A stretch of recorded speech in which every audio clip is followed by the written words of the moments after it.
Welcome to Hence the Future podcast. I'm Justin Clark, I'm Mattimore Cronin. and today we're discussing the future of Hong Kong. There's a lot going on right now, and before we get into the predictions of the future of Hong Kong, Mattimore, maybe let's talk a little bit about what's going on. What's the context of Hong Kong? Right, so there have been 12 weeks of protests in Hong Kong, and these have been the most massive protests in China since the Tiananmen Square protests in 1989. So this is pretty big as far as history is concerned. And some context of what started these protests. So there was a Hong Kong couple, and for Valentine's Day, they went to Taiwan. And the boyfriend returned safely, but the girlfriend did not. They found out that the boyfriend had killed the girlfriend, and when he was back in Hong Kong, they wanted to try him for that crime to serve justice. But Hmm. what they found out is that because of some technicality in the law, he had to be tried where the crime was committed in Taiwan, but there was no current extradition bill to send a defendant to another territory. So they basically created this bill that not only would allow criminals to be extradited to Taiwan from Hong Kong, but also allowed extradition to mainland China. So I think first, like before we delve into it deeper than that, it's Hmm. just worth noting how non-ish, like how not big of an issue this is as far as like it's just a small technicality in the law. Like I could Hmm. see if the victim was Taiwanese, for instance, then I could see an argument for, oh yeah, like he should be tried in Taiwan because he killed a Taiwanese citizen. But since they were both Hong Hmm. Kongers, to me, it seems like it would make the most sense that they're tried in Hong Kong.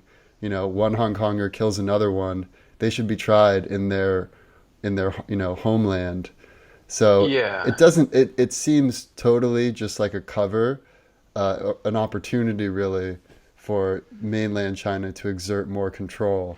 And really what's at stake here is this would allow mainland China to exert its rules and laws on the people in Hong Kong who have enjoyed some degree of independence, freedom Hmm. of press, freedom of speech, rule of law that people in mainland China have not enjoyed.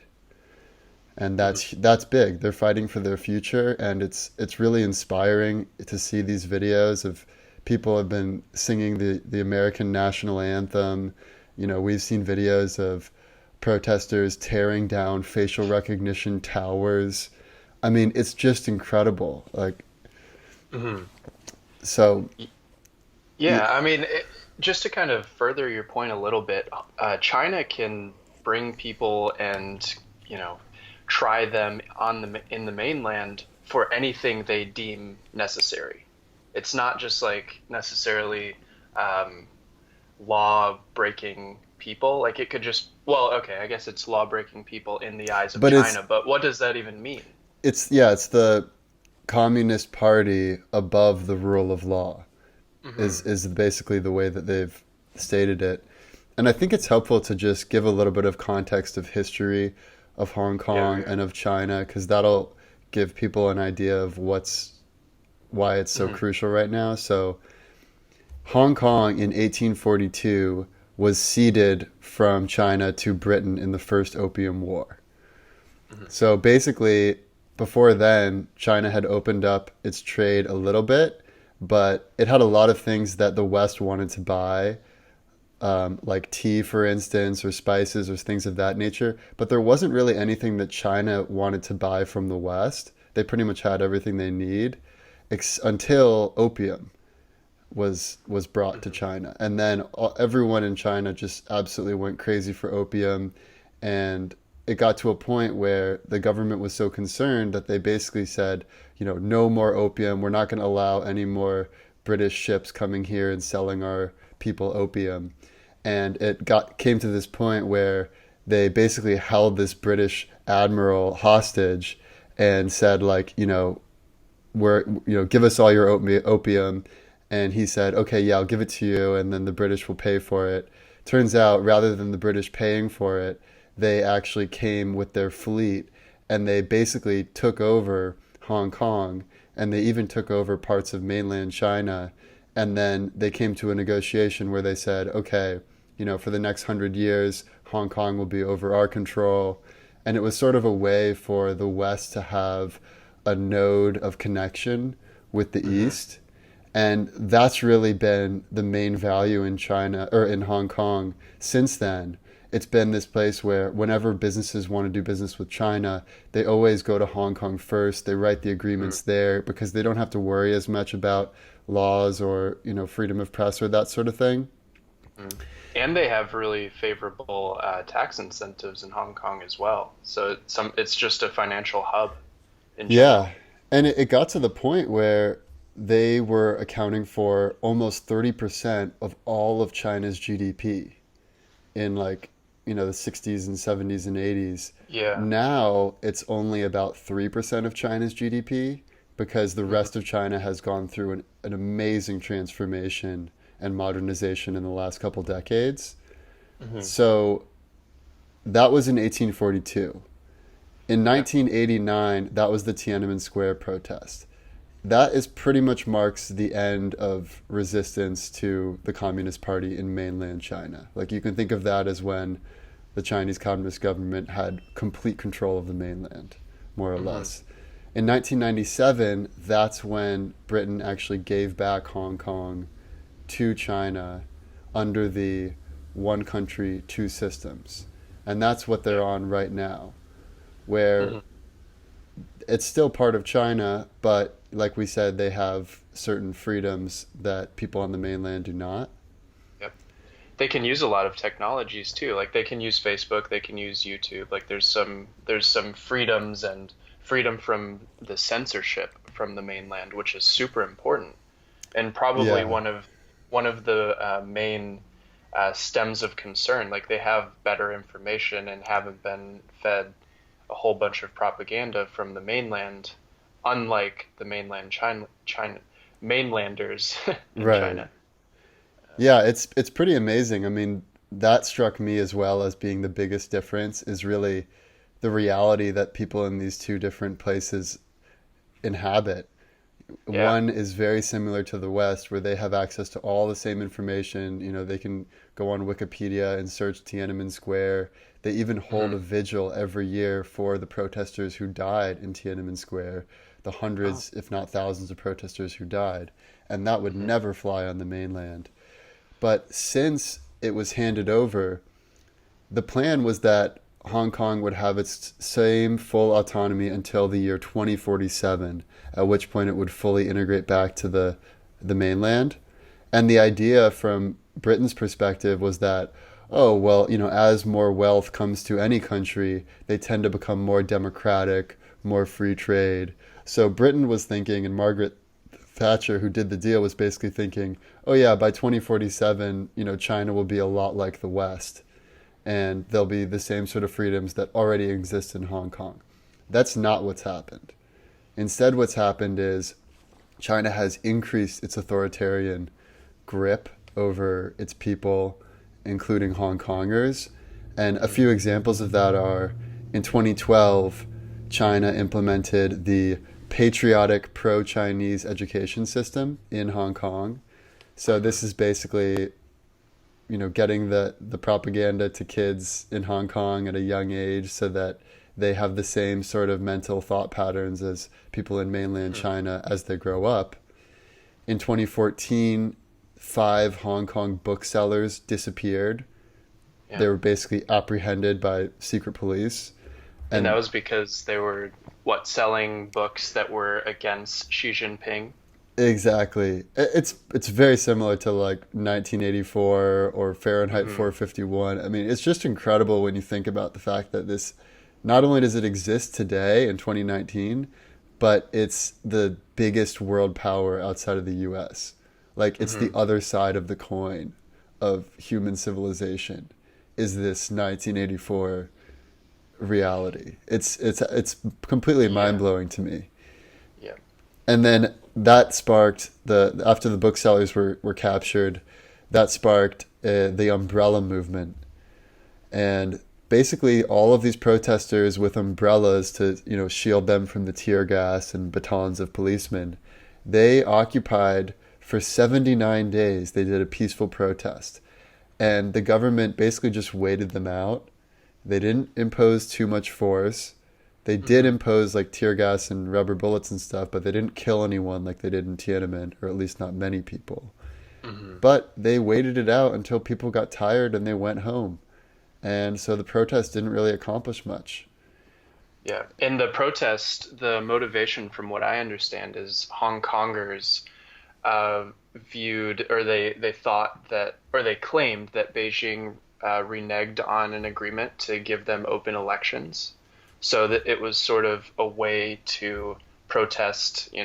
We want to at least be somewhat democratic. Like we want Yeah, to, they wanted a real democracy because yeah. the democracy they have right now is is sort of a fake democracy because basically they have 30 seats that are directly elected.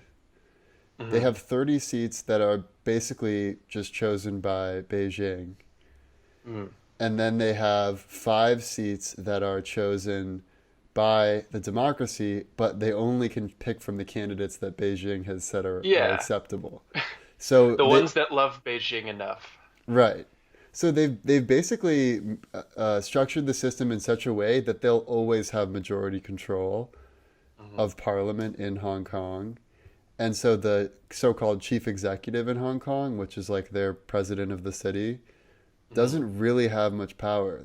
They've gone through like 4 or 5 of these chief executives in like the last decade. They keep swapping them out because the people won't really accept it. Hmm. And yeah, and so that brings us to 2019 when there's this extradition bill. The people in China realize, oh shit, I could disappear one day and find myself in a re-education camp in mainland China for something I said online. So all of these people flocked to the streets. They even occupied the Hong Kong airport, shutting it down for days. Beijing put out a statement saying that any protester, especially ones in the airport, face potential life imprisonment if they keep protesting. But these protests have not stopped. They've continued. They're still going on right now. And, and then I guess looking into the future, by 2020, that's when China plans to have the social credit system fully in place. And that's basically, we've talked about it before, but it's basically giving a point system to everything you do in your day to day life as Hmm. measured by what Beijing considers to be, good or nefarious activities. Hmm. And are you saying that would be in Hong Kong as well, or in 2020? Yeah, so well, if so, I looked online for this, and the statement from Beijing is that yes, this will be throughout all of China. Some Hmm. people in Hong Kong deny it, and they say that no, that's not going to be in Hong Kong that early. But even if it's 2021 or 2022, it seems unlikely that they'd be able to put off that whole system unless like these protests get to such a point that it spreads to the mainland. And I mean, I Hmm. don't want to get too much into that because we should save it for the future scenarios. Hmm. But I think it's worthwhile to give this context of everything that's come up to this point for Hong Kongers. Yeah. And I heard, or I read, I think it was the New York Times that mentioned that 2 million out of the 7 million population in Hong Kong have been out protesting. Yeah, massive support. Yeah. And what's crazy too is to see the difference between the Hong Kongers' point of view and the mainland China citizens' point of view.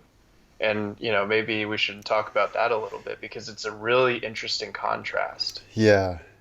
Yeah, I mean they talked about it also in the daily podcast where they Hmm. interviewed some people who were talking to mainlanders in the Hong Kong airport trying to express why this is an important cause to get behind and trying to get some support from the mainlanders. And the mainlanders by and large look at the Hong Kongers like they're crazy.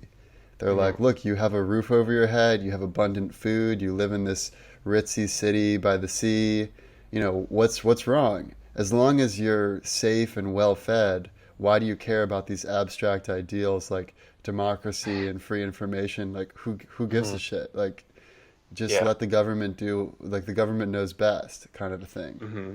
And the other thing they mentioned on that the Daily podcast is the mainlanders also view some of this some of these protests and this uprising and uproar as foreign intervention to create unrest in China. So their view is, and maybe this is what they're being told through It's yeah. mainland China outlets, the media outlets, but that the U.S. primarily is interfering in Chinese, society and Right. creating this huge unrest. And it's all about the U.S. creating conflict. So the mainlanders just want to not fall into the trap of the U.S. intervening, in foreign affairs, which Yeah. I will say, and I hold the opinion that the U.S. is probably doing some of that. It's probably I true to some disagree. extent. I disagree because I You don't think think so? I don't think it fits with what Trump's whole positioning is for the trade wars. He's come out publicly in support of President Xi, saying that he's done a great job with handling the protesters and that it's an internal issue for China and that we shouldn't get involved. So I think for economic stability and so that the trade talks go well, Trump and his administration are highly incentivized for things to go smoothly, which is why he hasn't spoken out in support of the protesters like someone like Obama would. But it's Hmm. so deeply ingrained in their propaganda of the state media that Westerners and bureaucrats and these colonials in their tweed suits and their cigars, these are the real enemies. And, Hmm. last night I kind of wanted to get into the cultural mindset of Hong Kongers, so I watched the movie It Man, Okay. IP Man, and it's basically about like this great kung fu guy who was Bruce Lee's teacher. And I Hmm. had actually watched Ip Man 1 in college, and so I watched Ip Man 3, which came out in like 2015, and it takes place in Hong Kong, and it's a joint movie production between Hong Kong and China. And one Uh-huh. thing that really struck me is that there was never an evil character that was Chinese. The only evil characters were Westerners. And so there were Uh, like situations in the movie where there was like corrupt police, but it was always because the police were taking money from Westerners. And when you actually find like the guy that's the main bad guy, he's like this white man with a beard and like a nice business suit, and he's like talks in a British accent, and oh no. it's just I mean, it's amazing because when you think of like most American movies, they're usually just unapologetically, showing how corrupt the system is and these bad cops and people Yeah. incentivized by money. And Hmm. it's like we don't have any sort of sense of like the Americans always need to come off well in American movies. In fact, quite often it's Hmm. the opposite. But in Hmm. China, you'd be hard pressed to find any media where any Chinese official or policeman or anyone like that is even given the smallest shade of negative light. Hmm. So I it's, yeah. I think also when you see these types of movies, because there are probably countless cartoons and things that mainland Chinese children are watching, from the age of, basically from the time they're born. And when they see someone evil in a movie, it is probably a Westerner. Yep, I would exactly. be I would be very interested to go and do like media history research on like Chinese movies, especially Right. children's movies, to see who the bad guys are.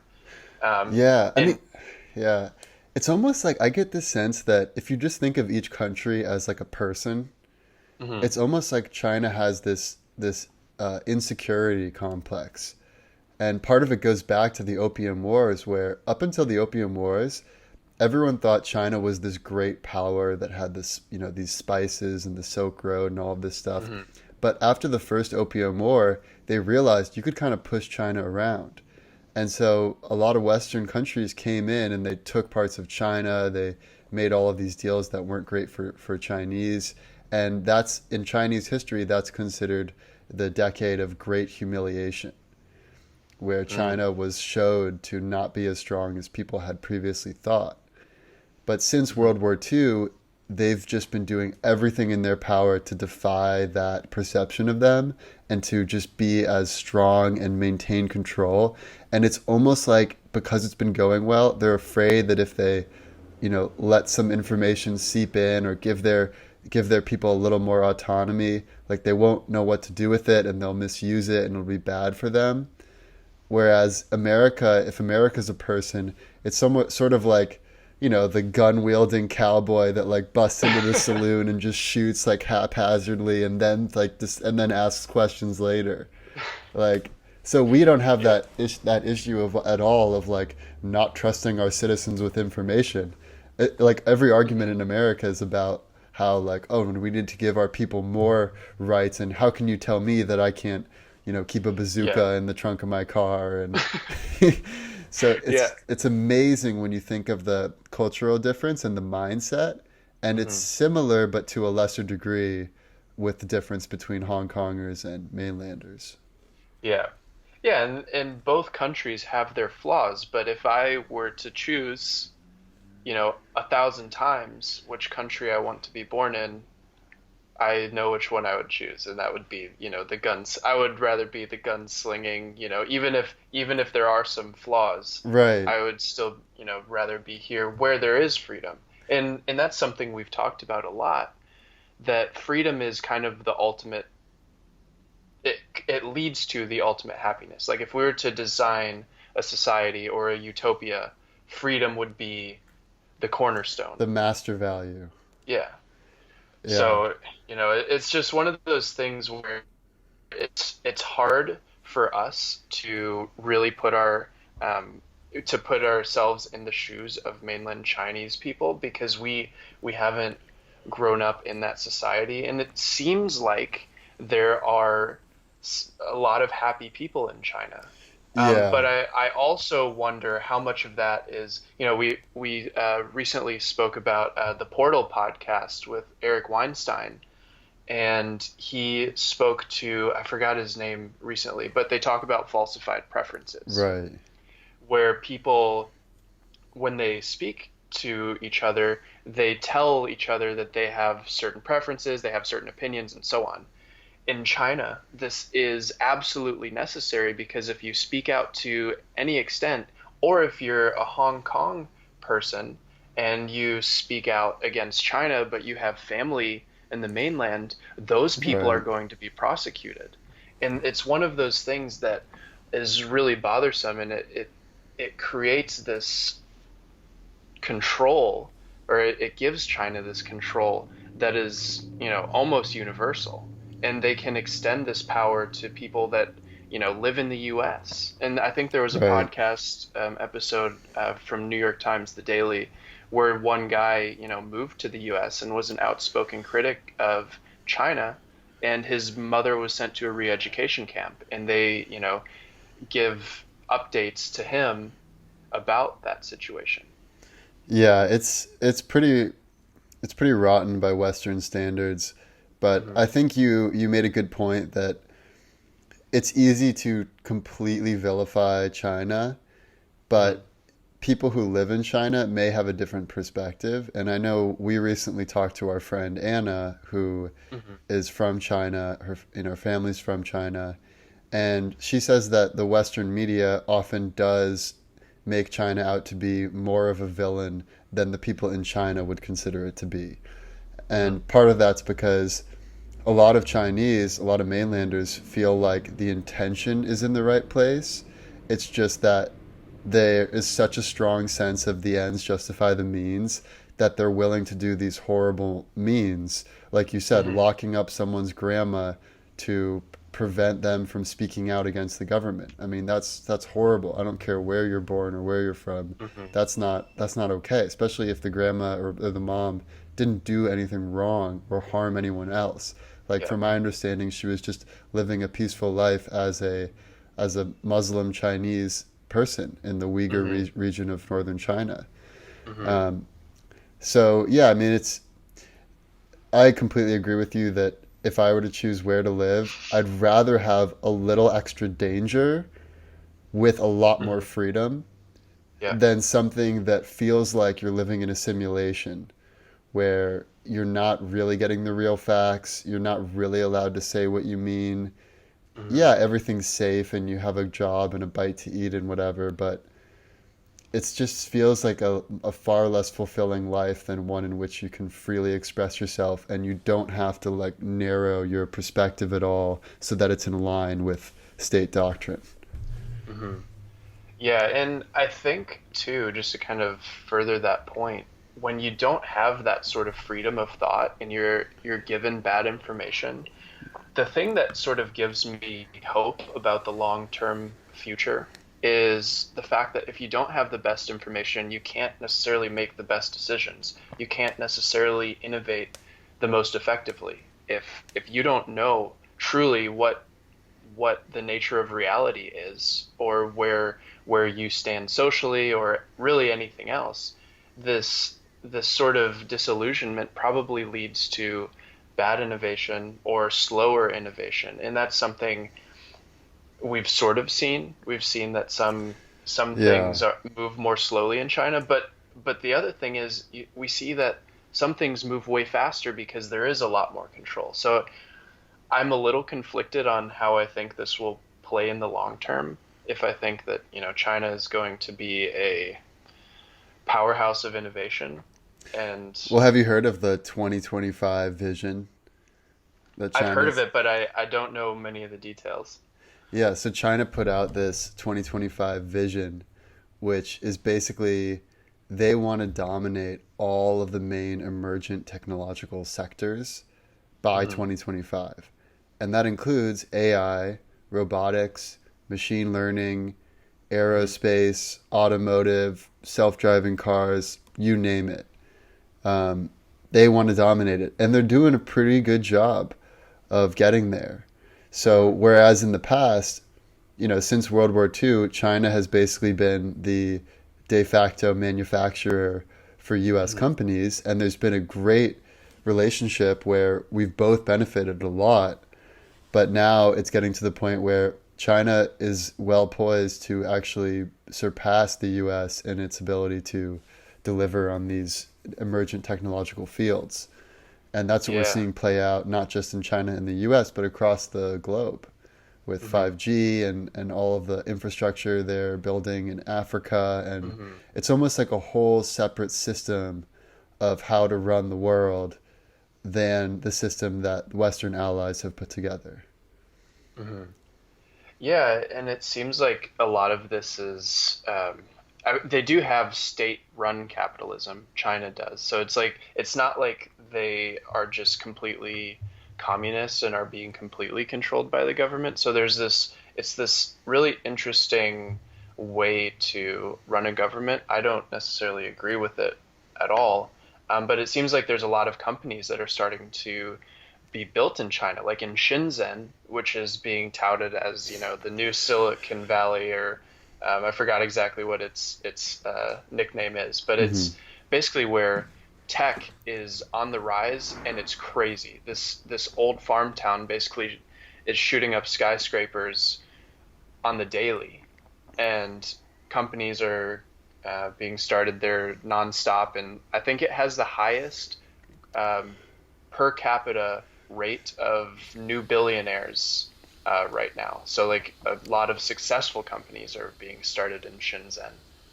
Yeah, I mean, Chinese businesses have the advantage of the government can pull a lot more strings for them if there's a Hmm. strategic reason to support a company or a particular technology. Hmm. So they can do so much business within China. They can get a lot of help from the government. And, there's also the record of them, as Trump would say, stealing the IP, which is not untrue. That, I've heard one estimate of about $50 billion worth of IP goes to China each year that is essentially stolen. And I Hmm. think this brings us to another topic we should touch on, which is the trade war. because that could have big implications for the future of Hong Kong. Hmm. So I think a good place to start with the trade war discussion is actually with Trump's tweets, because this sort of Okay. shows, and we don't usually ever quote Trump's tweets on this podcast, but it's worth noting here, I think. Yeah. So here it is.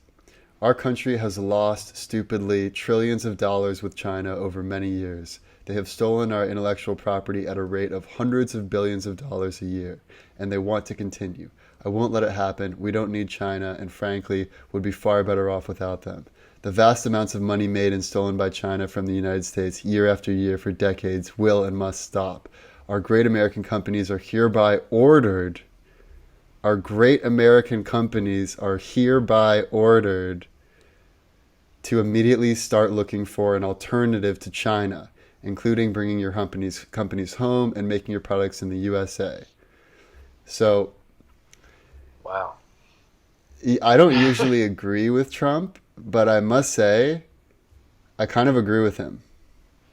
And I On don't this on topic, this yeah. topic. Yeah. And I don't think, obviously an American president cannot order companies to do anything that's completely against the Constitution.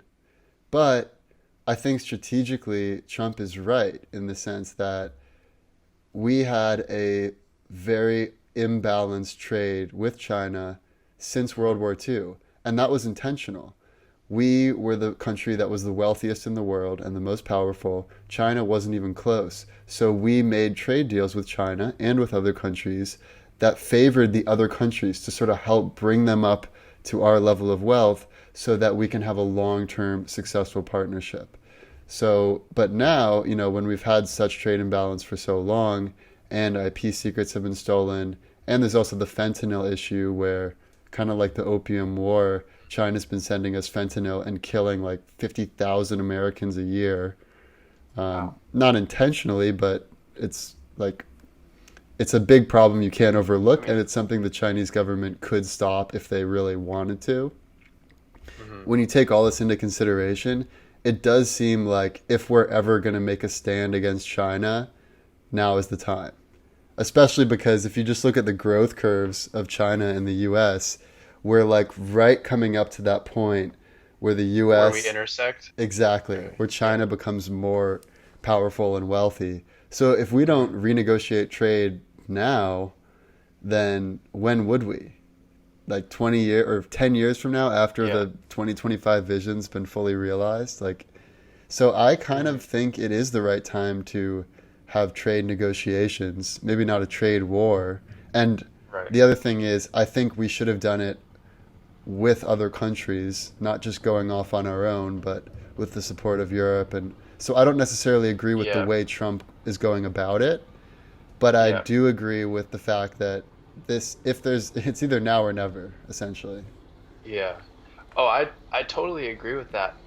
So the technological war is another big factor that could change things. As we talk about the future of Hong Kong, a big part of how free their speech is and how free their information is dependent on technology. Things like VPNs, Tor browsers, anonymous apps like Telegram.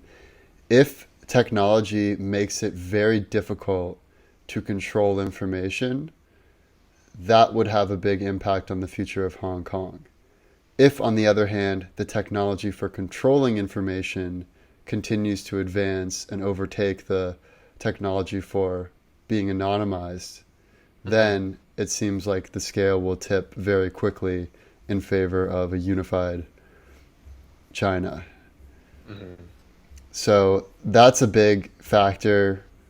AI in general is a big factor. Elon Musk and Jack Ma of Alibaba just had this tech conference where they talked about artificial intelligence, and then the first thing that Elon said in the presentation was that most people underestimate the power of AI, the potential of AI, where people think Hmm. it's more like being a super smart human, but really it's like just another level that you couldn't really comprehend, like a Right. chimpanzee trying to comprehend like human society. Right. So how that plays out is seems to me like one of the biggest factors of all. Hmm. I mean, especially with these protests, they're very well organized. They use technology, and Hmm. they're pretty good at evading police and evading surveillance. So that seems like the forefront of the war to me, but or the war of information. But I'm curious if you have any thoughts on that. Yeah, I'm trying to think of what it would look like. Let's say China does win the AI, AI yeah. battle.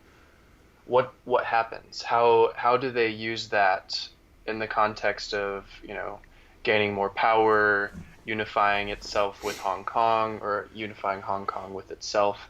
Um, it's hard to really. I'm not really sure how I see them using that strategically. Obviously, it will help to some extent. It will help to get Hong Kongers, or maybe it would help predict people in Hong Kong that are most likely to protest, for example. This is an early use of AI where you can use it to predict people's behavior. And obviously, we had a whole episode on facial recognition. Right, Once that gets better and better, then it might not even matter if Hong Kongers are wearing masks. They might right. still be, um, you know, they might still be able to be found out by China. Yeah, Their family on the mainland might, still be in danger, even though they covered their face because AI got so good they can figure out who is there. right. I mean, I just saw a tweet from this American reporter in China. I think his name's Matthew Brennan, but he showed this AI system in China that can recognize people's gait, meaning the way that they walk, and Hmm. identify a person based on how they walk. So even if you're Hmm. totally covered up as a protester, if you're Hmm. walking and they recognize that pattern of walking, they can identify you. That's already deployed. There are other technologies that may or may not be in use, like someone's heart rhythm, things like that. Hmm. So there's all types of biometric information that Hmm. is not just dependent on being able to see someone's face. Yeah. So it does seem like, for one, just like how it's now or never with the trade deal between the US and China, it's kind of now or never for Hong Kong protesters because technology is advancing to such a degree that, 5 years from now, it might be nearly impossible to organize this kind of protest, even in Hong Kong. Hmm. And you can be sure that China is doing everything they can strategically to clamp down on that as soon as possible. I don't think that they're going to have another Tiananmen Square incident because it would reflect so poorly on the country. Yeah. But they might. I don't know. I don't It know seems exactly what they would do, right. but it Well, seems well, maybe unlikely. let's get into the future scenarios because we're already sort of starting Okay. to touch on that. Yeah, let's do it. All right. So, what do you think is the worst case scenario? Worst case scenario. So I broke it down by worst case for China, worst case for Hong Kongers, and worst case for the U.S. So Okay. my worst case for China is that these protests and the demand for democracy will spread to mainland China. Hmm. It seems unlikely that that would happen, given the interviews we've heard of mainlanders and their skepticism Hmm. about the value in protesting for these abstract ideals, as they would characterize it. But Hmm. it's possible. Yeah. The worst case for Hong Kong is that China imposes its rules before 2047. So they don't even get until 2047 to adjust to the Chinese way Hmm. of life. They have to adjust right now, essentially. Yeah. And that seems actually more likely than China waiting until 2047. And Yeah.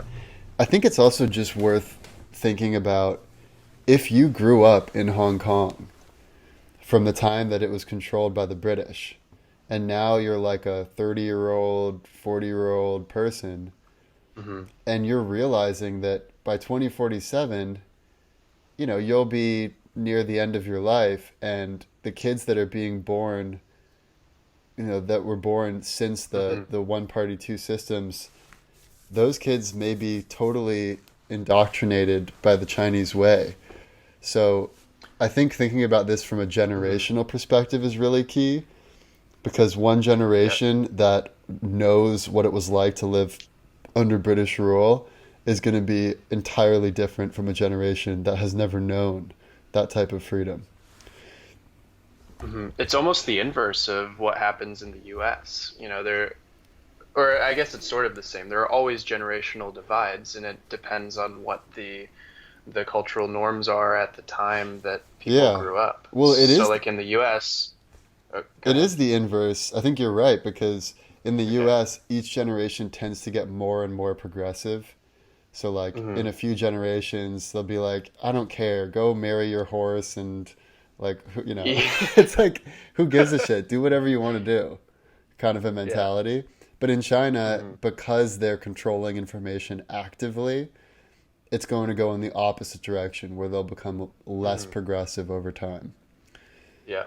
Less and less free. Yeah. And then the final thing I'll say for my worst case is, for the US, the worst case would be that Hong Kong protests continue to a point where China does need to throw down the hammer, which would result in an economic catastrophe for not only Hong Kong businesses, but also American businesses.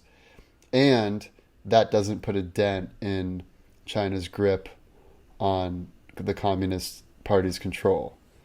So the worst case for the U.S. would be, yeah, China, mainland China still has just as much control over the Hong Kongers as they would otherwise, but we also have this, massive economic issue now with Hong Kong. And I guess the other worst case for the U.S. would be if this derails the trade negotiations, because it's seen as more advantageous for China to just vilify the West Hmm. rather than try to reach some sort of agreement. Right. But yeah, I mean, for the American people, obviously, if you are a true American and you believe in freedom and freedom of speech and freedom of the press and freedom of assembly, then the worst case for those Americans are the same as the worst case for Hong Kongers. It's just less freedom, and the quote Hmm. comes to mind of, injustice anywhere is a threat to justice and everywhere. And I think when Hmm. you're dealing with one of the major world powers that's on the rise, whereas the US might be slightly on the decline, it Hmm. becomes even more critical for not just Chinese, not just Americans, but for the entire world, if you go Right. far enough into the future. Yeah. If China becomes the world superpower and does fulfill their 2025 plan, that will be, it's not like they're going to be a couple steps ahead of the next power. They're going to be orders of magnitude beyond where the second place power is, because Right. once you're the dominator of AI technology or some of these other technologies, you can seriously just create this gap that is almost like you cannot close the gap that could be created. So Right. it's sort of scary to think about. I mean, think of And if there were like some random new technology, like military technology, like nanobots that can just yeah, go to any person using facial recognition and like go inside their brain and kill them, kind of yeah, like that one episode of Black Mirror. And then China just does strategic strikes, not on all Americans, but on the Americans that have a negative view of China, and same across the world. And it just hmm, becomes like, oh shit, now we're living with the same sort of fear of saying or doing anything against Beijing as the hmm, people who actually live in that country. I mean, that's like, I'm not saying that's likely, but I'm hmm, saying if you go far enough into the future, it's not unlikely that some major technological innovation will give that degree of hmm. the upper hand. Yeah, and one of the things I thought about while doing research for this podcast and also on previous episodes is, let's say that that future does happen. You and me are talking negatively Yeah, about we'll China to be some on the extent. first We, chopping yeah, block. we're probably going to be targeted for But something that we've hopefully it said. will at least be like old men by then. But who knows, dude? Tech is progressing pretty rapidly. Yeah. Yeah, so that's a personal scary thought, but also, probably not that likely. We will probably remain relatively safe, at least in the confines of the US. Who Yeah. knows, in other places where Huawei takes over their 5G networks and they can track us anywhere and all of that. So, anyways, Yeah. my worst case was actually fairly similar to yours. It is that, Hong Kong loses this extradition bill gets passed like fairly soon, which is just step number one of China, dominating and, pulling Hong Kong back into its grasp. And, once it achieves something like that and it can start to threaten people or people have a sort of fear to speak out, then I just think it's going to be a snowball effect where Right. it's just fast the transition to get Hong Kong back as just pretty much a city of China. It's going to be a bad situation, I think. Yeah. So, Once the mental prison has been fully constructed in each of the mhm, minds of the Hong Kongers, then it's mhm. pretty much been completely won. Yeah. It's like trying to go into North Korea and basically undo the brainwashing of an entire lifetime for all of those citizens. Like, we're Hmm. not there yet because Hong Kong still has lots of freedom of information, but you could imagine like 20 or 40 years from now where it's a similar dynamic where you can't even speak in the Hmm. same terms because you're dealing with entirely different visions of the world and of history and of events Hmm. and of who's a bad guy and moral relativism and that kind of thing. Hmm. Right. I'm curious to know what you think is the best case then. Best case scenario. Yeah, well, the best case for Hong Kongers and for mainland Chinese and for US and for the whole world, in my view, other than Yep. maybe President Xi and the top people in the Communist Party, Yeah. would be that democracy does spread beyond Hong Kong to the Hmm. mainland. But man, it doesn't seem likely. I gotta Yeah. say.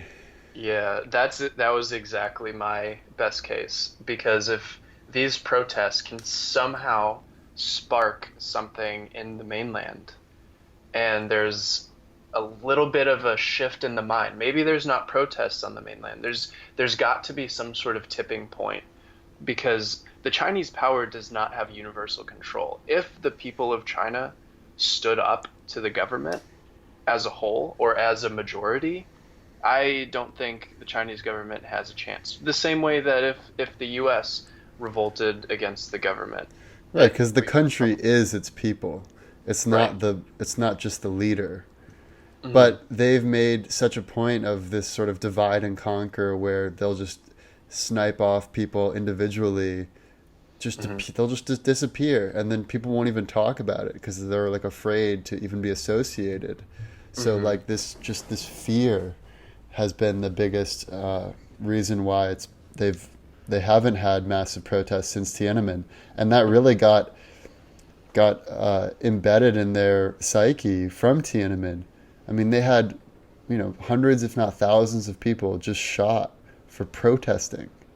Yeah, I would be curious to see what the history books in China talk about Tiananmen Square, or how they talk about it. It Right. I'd suspect it has something to do with like Western agitators. yeah, man, it's a little bit obviously the I don't think this, and maybe we can get into the likely scenario, but and I'll start my likely scenario Okay. right now. Most likely scenario. The the best case seems to be one of the most unlikely scenarios to me, I'd the one agree. that we just talked about. Yeah. The worst case seems fairly close to the likely case to me. Yeah. I think China has such a grasp and so much power, such a long-term view, so much strategic power. And, it's not even necessarily good for Hong Kong to separate immediately. Because if you think about it, Hong Kong has zero defense budget right now because China takes over that for them. So there are a lot of drawbacks to becoming an independent state for Hong Kong. Like they're in a relatively decent position Well, right now. there's just no way the mainland China would ever allow that to happen. Right, yeah, it would be a physical war before they became independent. Um, so really the best case is more along the lines of, like we said, if the protests can spread to China. I think that's the Right. only way that Hong Kong really survives as an independent state is if China also has its own uprising Yeah. that it has to deal with. Or if something happened, like there was a change in power and the successor to President Xi had democratic leanings and he was able to sort of slowly move things in that direction. But at this point, it seems like President Xi's probably going to be there for life and he's probably got at least another 20 or 40 years under his belt. And Yeah, by I'm that sure he time, has a yeah, very long succession plan too, like a right, very detailed succession plan. Like if this person is not in support of the party or tries to do this, they're gone immediately. And he probably right. has like lines of people. But if you look throughout history, whenever things do really change up, it's either a revolution of the people or it's a revolution of like the top level officials. So I agree it's not likely, but if there's any way that they're going to change the way they operate, it's going to be one of those two. Hmm. And is that sort of your likely case as well, or do Well, you? that's not my likely. That's Okay. what I think would be likely if the best case was realized. That's how it would Right. happen. I see. But my likely scenario, just in general, of what I think is likely to occur, is that China does not use force to put down the protesters. They do the Hmm. same sort of strategy they had with the umbrella movement, where they just wait out the protesters. They put a little bit of pressure here. You know, they've already put pressure on the business people who work in these companies that depend on mainland Chinese support. Hmm. They'll continue to put pressure on other sectors of society. And over time, it'll just sort of fizzle out because there's only so many days you can protest without having any meaningful accomplishments. And eventually, you know, the protest will wane and then China will continue to slowly tighten its grip. And Yeah. that grip will be fully tightened far before 2047. Yeah. That's my Yeah, I most likely. totally agree. I think it's just very telling because China doesn't only have power through force. They have so much other negotiating power over Hong Kong, like defense, like all. I think it Information was 50. wars. Yeah, information wars, but also Hong Kong is just dependent on China in general. Yeah, And they're and only, if there yeah. was a trade war between those two, like for example, Well, they're 3% of the 55%. GDP. That's like if Yeah, like Nevada tried to stand up against the rest of the US. yeah. But in terms from Hong Kong's perspective, 55% of their exports are to China. Right. So that, they heavily depend on Well, China they're buying their stuff. but they're And it's the protesters aren't even calling for independence from China. They're just right, calling yeah, for keeping the rights they already have. yeah, So it's not like no protesters are of the mindset that they can totally break off from China. They're all right. just, we want to keep the rights we already have. Please just let us keep these rights at least until 2047. It's a very reasonable set of requests, Hmm. but Yeah, it's unlikely China will give an inch. yeah, yeah. I totally agree. Yeah, and at some point we should do the future of China itself, but it's Yeah, beyond the scope of this episode. So that'd be good to have a guest on that one. yeah, maybe we could get Matthew Brennan on. That guy's one of my favorite We are Twitter all accounts. gathered here today to talk about Yeah, we a should try. very important Yeah. thing. Anyways, thank you everyone for We're listening. going to This talk has about been the what future has of Hong happened, Kong. what is See currently you next happening, time. and what will inevitably happen. The past, the present, and the future. Our computer is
Hey futurists, if you've made it this far, you might be wondering who created the Hence the Future theme song.